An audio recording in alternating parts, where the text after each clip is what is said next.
Welcome to Polymath, a multi-technique assessment system comprising interesting creative assessments to test one's mastery of some material. To use Polymath, we have to just provide a topic and some source material. It is frequently the case as learners that we would like to test our mastery and grasp of some material that we have learned. And there are many ways to evaluate such mastery by sticking to some standard modes of assessment. We don't really assess whether if we have really mastered the topic. So each topic may require different sorts of assessments to completely test one's mastery and grasp of the material. So by offering a spectrum of such assigned assessments, maybe the user is free to choose varied assessments and evaluate whether they have really mastered the material.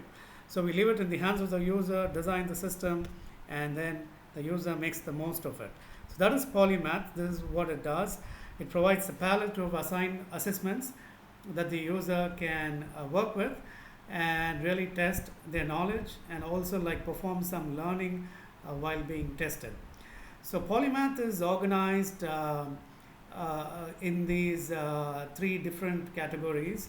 The techniques in Polymath, they call it standard, creative, and applied. And these are aligned with the Bloom's taxonomy. So standard assessments are those that just test the recall and the comprehension, the first two levels in the Bloom. So creative is what involves some analysis or synthesis. This is 3 and 6 in the Bloom. That is 4 and 6 in the Bloom. And applied is where you apply what you've learned and also evaluate what we have learned. So that is Bloom's 3 and 5, right? So we judge and defend and things like that. So that is applied. So we can choose any of these three categories. So it's a categorization of the Bloom's taxonomy itself, or you can use all, which will select all the assessments that we have here. So we have 15 of these assessments, and you can select all. You can select only standard, or we can select only creative, or only apply. For example, in standard, we have multiple choice, true or false, or justification. And then we have this closed testing called as fill in the blank, where key terms are removed strategically from passages, and we're required to fill in for those strategic removal of these terms. Short answers, which are free form answers, one sentence summary to really test our comprehension as well. Now in creative, we have a few different assessments too. Socratic dialogue, where there's a back and forth with the Polymath, which for the given topic probes the user how well they have understood a certain concept in the area. Concept mapping, and then Feynman teach back, where you have to teach as a complete you have to teach to a complete beginner. How do you do that? And that really tells us whether we have learned the concept or not. Analogy completion, misconception detective. So there could be some misconceptions in the comprehension of the concept. Can we identify these misconceptions? So that's another Bloom level up. Ranked importance of different concepts associated with the passage of interest. Now there's one more called as devil's advocate, where we provide some counter examples highlighting the limitations of some conclusions in the passage, and we argue why these examples do not really dent the main argument in the passage. Now in applied, we have three more. Case study analysis. So this is the high end of the Bloom spectrum. Scenario problem solving, as well as some synthesis from comparing and contrast. So these are the different varieties of assessments that are available in Polymath, and we have some usual features as well. We can set the difficulty level. There are 3 levels: beginner, intermediate, and advanced. And then we can also say for the selected assessments how many items of assessment we would like in each. Is it 4, 5, or 6? Let's say 4. And we can say some topic here and some source material, and then we can generate the assigned assessments. So for example, let's set the difficulty intermediate and 4 items. Let's choose the techniques first. Let's say some multiple choice. Let's do a Socratic dialogue as well, and then let's do a devil's advocate and misconception detective, and then let's see how the scenario problem solving also goes. And so we have 5 assessments, and we have a active button called generate 5 assessments. It will be active once we enter the topic and the material. So we have to paste the material here. It can be some lecture note or passages or articles. So one particular passage I've chosen for this demo is a recent publication in the Proceedings of the National Academy of Sciences, US, where they give a viewpoint on social impact on aging. That is, negative social ties could accelerate your aging. So it's called as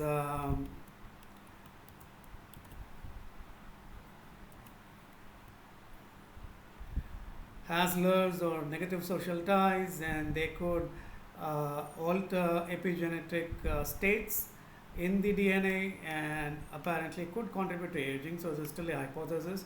So it's a perfect example of a passage that could be amenable to this sort of questioning. So therefore, let's use this passage and this topic. It was just published, I think, a couple of weeks ago. And so let's go ahead and generate all the assessments that we have. So generate 5 assessments. So now it's trying to generate, and you can see on the left what are all these assessments, and then we'll get the questions on the right side here. And if you would like to go back to a new session, you can just click this. And so let's just wait for these assessments to be generated, and let's go through them. So first we have the multiple choice that has been generated. It's a standard level, right? So it's just recall or comprehension from the Blooms, and it has been generated. The others are still being generated. So let's go through the multiple choice. So you see from the research findings what percentage of individuals report having at least one Hasler in their close relationship network. So let's say 70%. And let's say the answer and the model, and it says it's a wrong answer, 30 is the correct. It explicitly states 30% have at least one Hasler, indicating negative relationships are common but not universal, right? So 70% greatly overestimates, so it gives the full explanation for the correct choice as well. So which of the following groups shows the higher likelihood of having Haslers? Is it stable employment, or elderly people in urban areas, young adults with large social networks? Probably not these, probably this, I think, could be one. And let's see, it's actually women, daily smokers, and people with adverse childhood experiences. So these 3 categories are those more likely to report having Haslers in their network. Alright, so likewise you have a few more questions and multiple choice. I'm not going to go through all of this. The next one, Socratic dialogue, is ready. So let's just jump into the Socratic dialogue and see what Polymath has for us. So here is question 1. So these are the probes. Is there a research bias? And how scientific paradigms shape what gets studied? So maybe there is a research bias here. It finds 30% of individuals report having at least one Hasler. Given these appear common, why have they been understudied, right? So what assumptions about social networks might have led researchers to overlook this phenomena? I mean, this is a really fantastic question that the system has spotted from the study published in PNAS, right? So why is it understudied in the first place? So this triggers a critical analysis of the research paradigms and implicit biases in scientific inquiry itself, and encourages students to question why some phenomena receive less attention despite their prevalence compared to others, right? So that is the question, and then you can have a answer here. What is the ideal response? That is the end point of the Socratic dialogue. But if your answer is shallow, there is a follow-up question, right? So you've identified that the researchers focused on positive relationships. That may explain why there is a bit of a bias.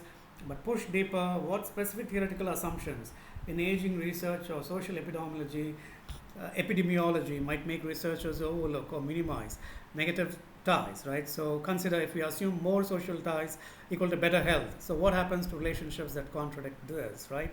So that makes it apparent, right? So what we are getting at here, right? So So there is a positivity bias as is explained here, and so that is the ideal response, and if the examinee falls short of this, there is a follow-up question which could be asked.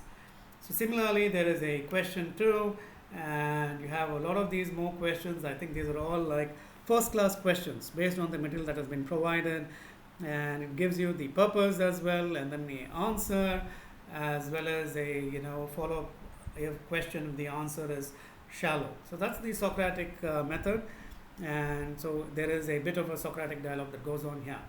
So let's look at the devil's advocate as well, right? So some counter examples that might limit the study's findings, and how do we like overcome these limitations? So is there a way around, or are these really exceptions or what?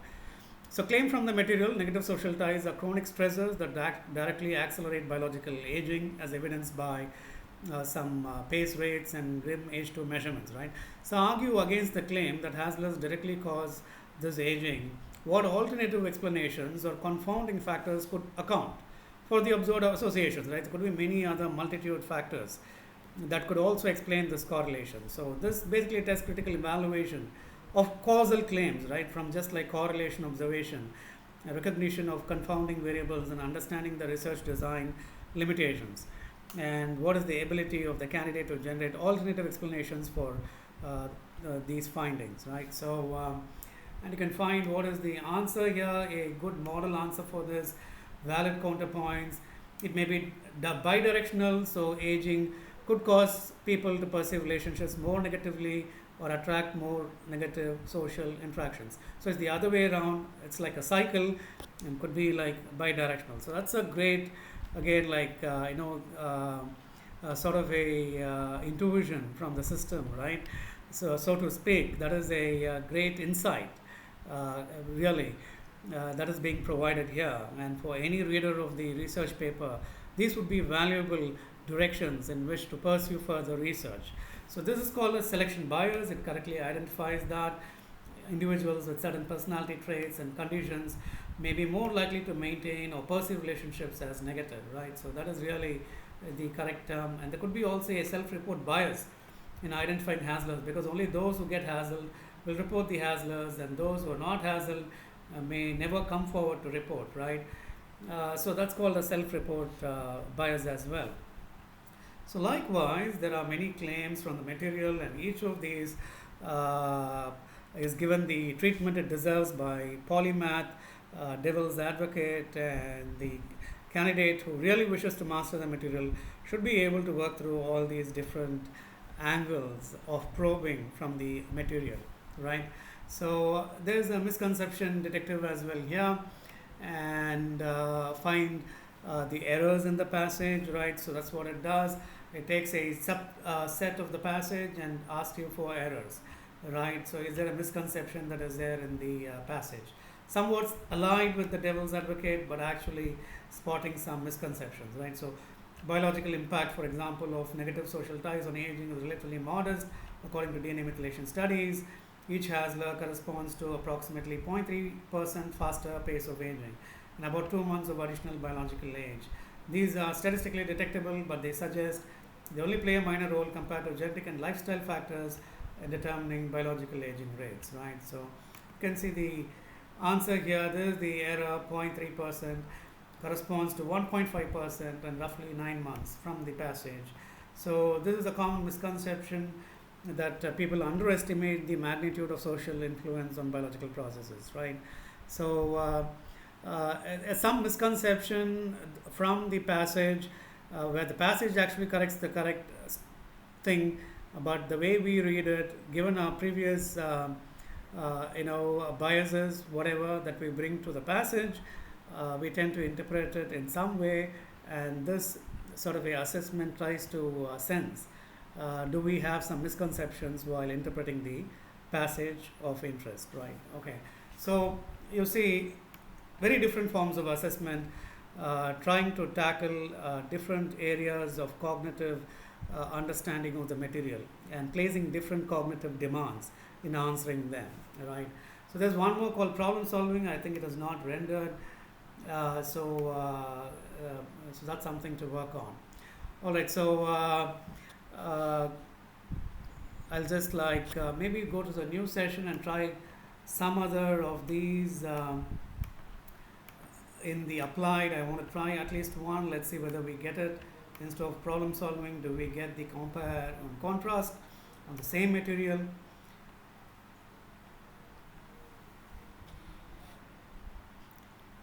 So it's working on it. So let's see how this goes.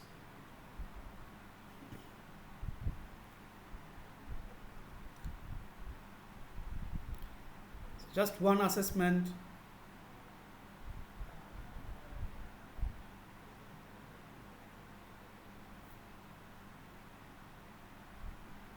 And once this is done,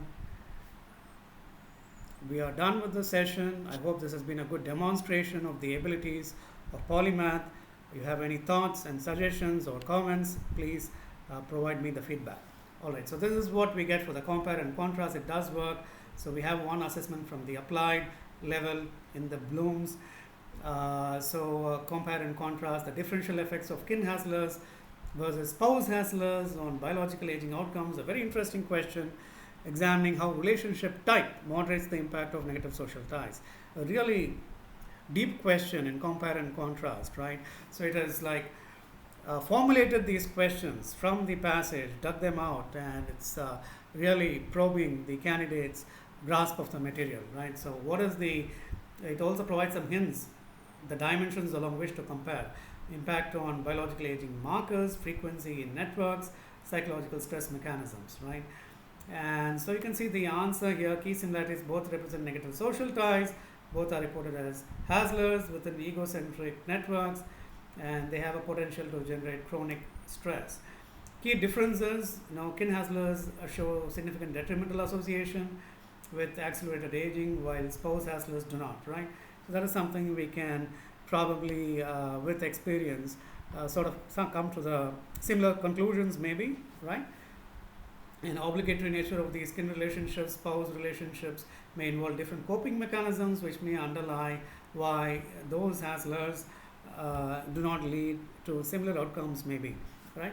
So that's the synthesis. So this comparison reveals that the biological impact is not uniform across relationship ties, right? So that's a very nice synthesis from this whole discussion, right? So there is a differential effect, and it suggests that the relationship context, permanence, and balance, right, of positive versus negative within specific relationship types fundamentally shape how social stressors translate into biological aging. A very profound statement, to be frank. Alright, so similarly, you can have many of these.